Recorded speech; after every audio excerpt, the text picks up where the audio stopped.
Hello, my name is Darian Newsom, and today we're going to go over consonant, letter, and sound recognition for the grades of kindergarten. What I would like to do when given this sort of lesson is I would like to focus on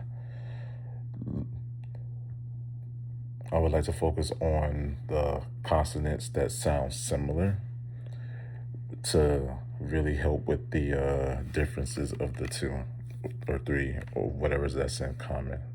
So, for example, we have d for Darian and t for tomato.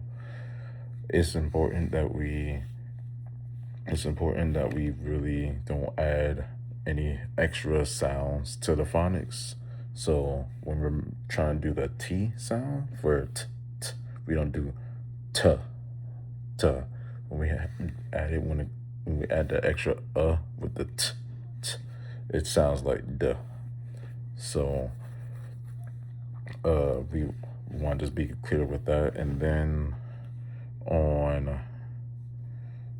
for another one with recognition of that letter, there can be the difference between the lowercase d and a lowercase b. So that's more grade appropriate still to get that sort of confused. But also when it comes to sounds, we want to do b, really put the b to it and not the d, or the p.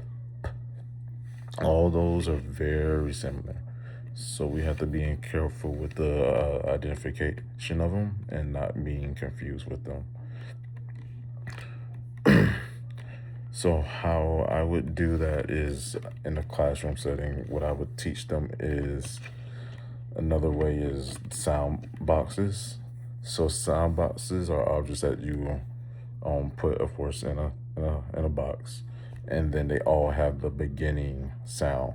So and you want to make sure they're phonically correct. You don't want to have something like this is a little bit more advanced. You don't want something that's like a phoenix.